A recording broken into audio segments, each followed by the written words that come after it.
Una sa lahat, no, sa ngalan ng aming pamilya, lubos po akong nagpapasalamat sa tagumpay na narating ng itinayong ALS Community Learning Center ng ating pamahalang panlalawigan na ipinangalan sa aking late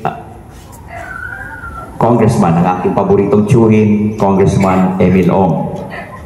Sa ating patuloy na pakikipagtulungan sa Department of Education, ang araw na ito ay magsisilbing paggunita sa isang buhay na inialay sa tunay na diwa ng serbisyo publiko.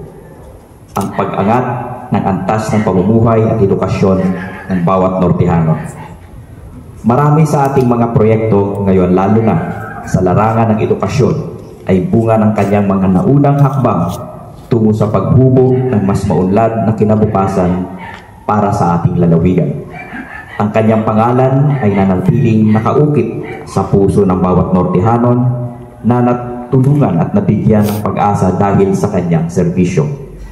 Ang balay ni Manong Emil ALS Community Learning Center ay isang patunay na buhay pa rin ang kanyang mga adhikain.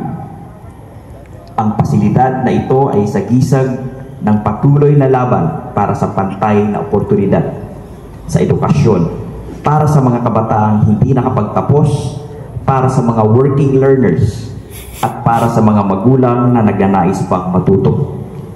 Kaya ikinatutuwa ko na we are honoring his legacy through the unveiling of his commemorative marker right here on the ALS Community Learning Center named after him.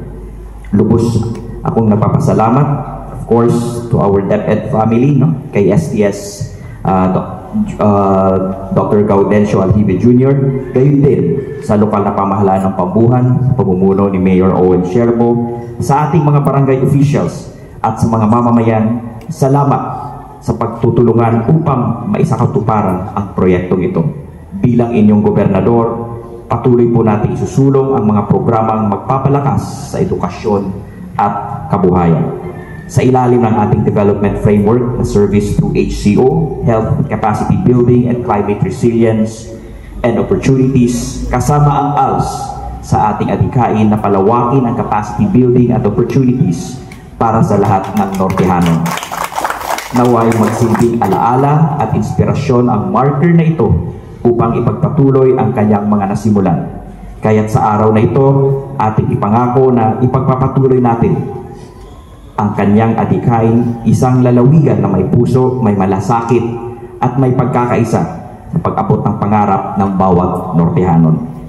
Tulay sa pag-abot ng isang Marikon, may nuswagon, ng malipayon, ng Northern Samar. Damo nga salamat ngan padayon ang aton pagserbisyo sa katawhan.